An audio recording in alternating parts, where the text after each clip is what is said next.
Dear learners, greetings.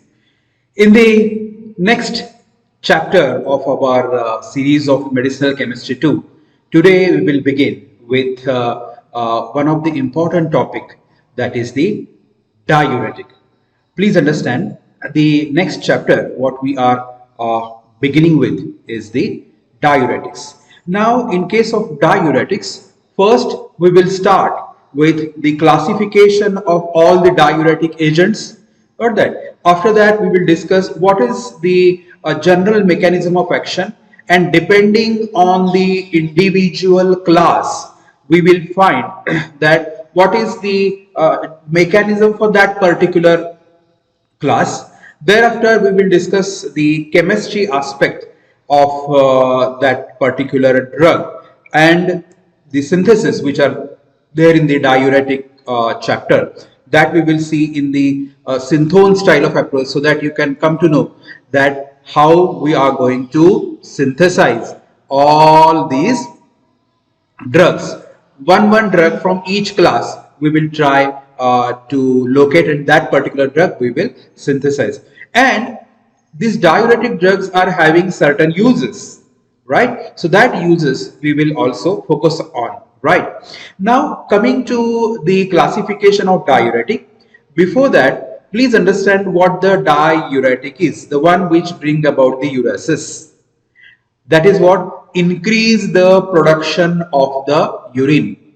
The agents, the drugs which cause the increase in the production of urine. So that we call it as what? Diuretics. And the process of increased urine pass, that we call it as what? Diuresis. Got that? See, now why this diuresis is important, why these diuretic drugs, these agents are important.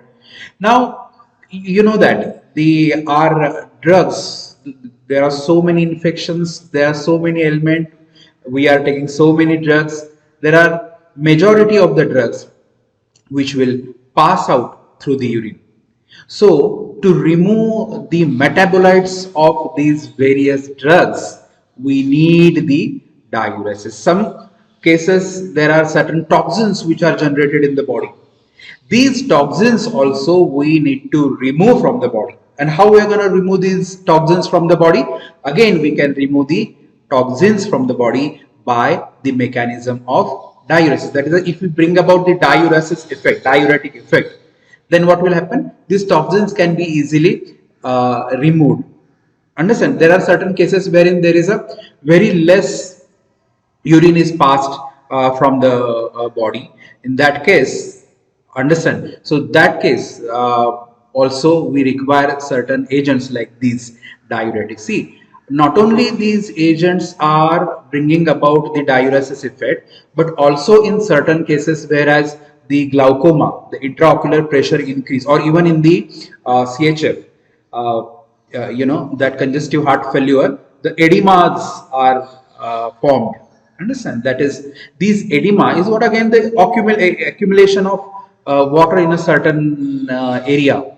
Understand? So to remove this one edemas, or to reduce the intraocular pressure, even before the surgery also of the eyes, intraocular surgery. So these are the agents which are mostly required. Got this? Now once you understand that why these drugs are essential, why these drugs are important, then we will see the classification. You just see the classification of the drug.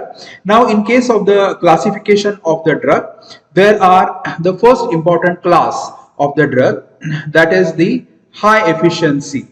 High efficiency refers to what? The duration of action will be more and the process of diuresis will be more. So that is the first one. They are called as the loop diuretics. These are the loop diuretics. Now where they are going to work, how they are going to work, that we will see once we are going to discuss the individual drug. But out of this one, this first furosemide drug, that drug we are going to see the chemistry part of it and the synthesis part of it. Then the next one is the moderate efficiency diuretics. Understand? So moderate efficiency refers to what? the high efficient drug loop diuretics, they are the best one. Now compared to them, the efficiency will be lesser for these drugs. So one would be the thiazide and the thiazide related drug. What is the thiazides, that we will discuss. Understand? So from this particular class, potassium depleting class, that is the moderate diuretic drugs, we are going to discuss about the thiazide, that is the chlorothiazide. That synthesis part we will discuss, this chemistry part we are going to elaborate in the lecture. Then the next one would be the low efficiency drug. Now in case of low efficiency drug, potassium sparing osmotic diuretics and the carbonic anhydrase, this is the enzyme, inhibitors. These are the various classes which will be categorized in the low efficiency, ekdam kami, low efficiency diuretics. Potassium sparing diuretics, there are the aldosterone antagonists like the spironolactones. See this, spironolactones. Understand? Osmotic diuretics, mannitol, and carbonic anhydrase inhibitors. So from this carbonic anhydrase inhibitor, we will try to synthesize the acetazolamide drug. Got that? So these are the broad classes of the drug. Understand? So from these broad classes, now there are the certain areas wherein these drugs are going to act upon. Please understand this thing. So this is the first part, that is the, now this is the glomerular filtration. You know that now from this is the afferent and efferent arterioles. From here the blood will come. This is the glomerulus. From here the filtration will be taking place. This is the nephron in the kidney. In the kidney there are so many nephrons are there. From this nephron, one nephron I have shown here. The first part is the glomerular filtration will take place, and from this glomerular filtration, the yellow part is the lumen, that is inside the nephron, and this part you see here, the cell like this are there. So that is the tubular cell, and this part would be your interstitial space. Your blood vessels will be there. Got that? So now what is happening? Now there are certain areas wherein these drugs will be acting. So one part will be the proximal convoluted tubule. Now this is the part wherein the carbonic anhydrase type of the carbonic anhydrase inhibitors, acetazolamide. So they are going to act at this particular place. How they are going to act, we will discuss detail in later on. Then the second place would be this one, the loop of Henle. In the loop of Henle, the descending loop of Henle, and especially in the ascending loop of Henle, where there is a volume of the inside lumen volume will be larger enough. Here the torsemide like the drugs will be acting. So that how this furosemide will act, that I'll let you know. But in this particular slide, you just try to understand the various sites wherein these drugs are acting. Then the next would be the distal convoluted tubule. This is the part, distal convoluted tubule. Now during the explanation, when I start saying it's this will act in the proximal convoluted tubule, or in the loop of Henle, or in the ascending loop of Henle, distal convoluted tubule. So you should be in a position to understand at exactly what position these drugs are acting. And these are the collecting drugs. These drugs are the collecting drugs, spironolactones especially. They are the aldosterone antagonists are there. So what the aldosterone is doing? Aldosterone is mediating the sodium potassium exchange, and this aldosterone will be inhibited, and the sodium potassium exchange will be inhibited. Sodium concentration will be increased in the lumen. So there is a hypertonicity inside. It's a more hypertonic than the interstitial part, so that the reabsorption to reabsorption will not takes place, and that urine, more passage of the urine, more water will be eliminated along with this sodium. So this I'll explain you in detail in the next slide. But in this slide, I just wanted you to go through the different sites wherein these drugs are having the effect. Now the first we are going to see, that is the low efficiency. We will start with low efficiency drug, that is the acetazolamide. Got that? Now this is the carbonic anhydrase inhibitor mechanism. See this one. Now please understand, this yellow part is urine. This is inside the lumen. Please understand. And this white part is the tubule, the cells of the tubule, and this particular part is the blood. Got that? So that means you see in this diagram something like this. This part, outside part, is the interstitial part, blood vessels. Then the yellow part is the urine that is inside the lumen, and the black outline is the cell wherein the actual exchange, everything is happening. Got that? So this white part is what? This is the place wherein the, you know that this is the place wherein the cell, inside the cell part is this one. Okay. Now what is happening? Now see this. This is Ca. Ca is nothing but the carbonic anhydrase.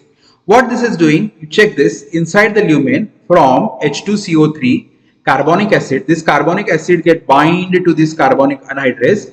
It converts it into water and carbon dioxide, and this water and carbon dioxide is reabsorbed. Please understand this thing. Whatever you check this, here I have written the 66% of the filtered sodium and 85% of the sodium bicarbonate is normally reabsorbed. Means what? Now here also this water and carbon dioxide both are reabsorbed in the cell of that tubule, and then this water plus carbon dioxide forms the carbonic acid. From this carbonic acid, check here, the H plus and HCO3 are formed. Proton and bicarbonates are formed. Now what is happening? Now this is important part. This proton is going in the urine, that is in the lumen part, and to balance it, this sodium from the lumen is coming into the cellular part. Sodium again conserved, isn't it? Now this is the reason why, please understand, as this proton is released into the urine is slightly acidic in the nature. Understand? Now what is happening?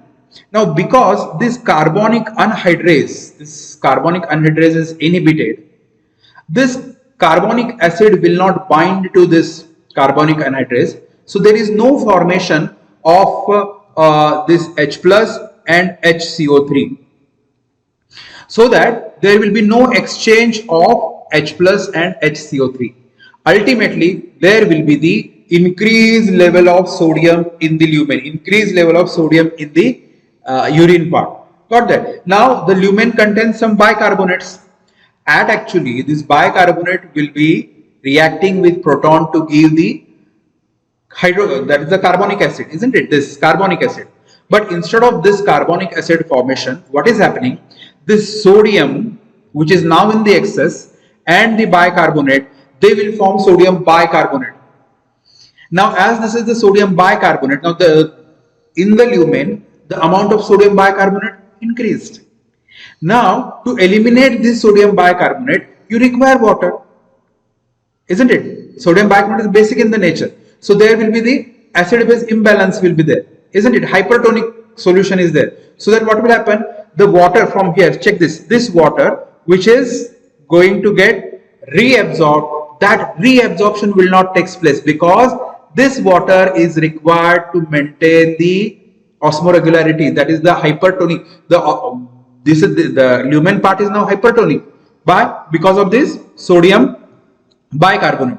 Now to remove this sodium bicarbonate, what is required? This sodium bicarbonate will take away water along with it, and ultimately there will be the less reabsorption of the water, so that this sodium bicarbonate will take away the water, brings about the diuresis, so that these acetazolamides are producing the diuretic effect. But please understand this three part which I have written here. There is a sodium bicarbonate loss is there. So, and for this entire mechanism, the tolerance will be developed within 2 to 3 days. Please get this very important. So, in a nutshell, what I just wanted you to understand is this carbonic anhydrase inhibitors. What is happening? Carbonic anhydrase is essential for what? Water plus carbon dioxide, carbonic acid dissociate to form water plus carbon dioxide, and this carbonic acid will form dissociate into H plus and HCO3. So this is done by your carbonic anhydrase. But as this is, and this proton will be replaced with the sodium ion in the lumen, isn't it? And that is the reason the urine is acidic in the nature. But the sodium is replaced with the proton. Now what is happening? The sodium will not be replaced with the proton because the protons are not formed in the tubular part, so that there is no proton which is released, so that the sodium concentration will increase in the lumen. This sodium and the bicarbonate which are present in the lumen, they will interact to form sodium bicarbonate. This is basic in the nature. The osmoregularity, that is the tonicity, will be collapsed, acid base imbalance. So what will happen? The sodium bicarbonate require water to retain so that it can be removed from the body. So what is happening now? The sodium bicarbonate will take water along with it in order to get excreted from the body, and more amount of water will be removed from the body. That is what the diuresis is taking place. So I think this part is very much clear to you. Now this is what the carbonic anhydrase.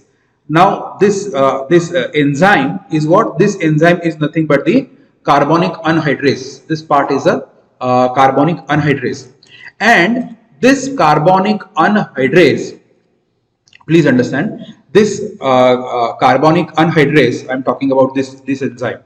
This is what? This is the carbonic anhydrase part. Now to this carbonic anhydrase, this is what? Check this. This is nothing but H2O plus CO2. What it will give? That is what? H2CO3. What is this H2CO3? This H2CO3 is nothing but your carbonic acid. And this carbonic acid, this H2CO3, we are written in this form. This is C double bond O and 2 OH group. So that is what? Same thing, H2CO3. So this particular part is what? This particular part is your carbonic acid. Now carbonic acid exactly fits into your enzyme, that is carbonic anhydrase, and there will be the 4 hydrogen bonds are there. Check this. This OH with the hydrogen bonding, that proton is forming a bond with nitrogen. Now here the hydrogen bonding, the hydrogen is forming bond with oxygen. Now again this oxygen will form bond with proton in the enzyme, and again this one, this oxygen in the hydrocarbon, that's carbonic acid, will form bond with the amino group proton. So likewise there are the 4 bonds are there, formation between the carbonic acid and the carbonic anhydrase, isn't it? So that this is the proper linkage are there. However, if we want to form the drug, so these are the sulfonamides. Check here, S double bond O and N.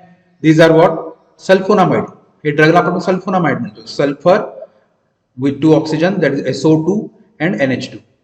These are the sulfonamides. Understand? So here check this sulfur with 2 oxygen, 1 nitrogen, and this is the another linkage, alkyl linkage, aryl linkage, isn't it? Now if we are using these drugs, I told you the acetazolamide, these are again the sulfonamides, and they are exactly oriented in the same way as the carbonic acid is oriented in the molecule, in the carbonic anhydrase, and that is the reason that again they are forming 4 bonds. Check 1, 2, 3 and 4. 4 bonds are also formed in this case also.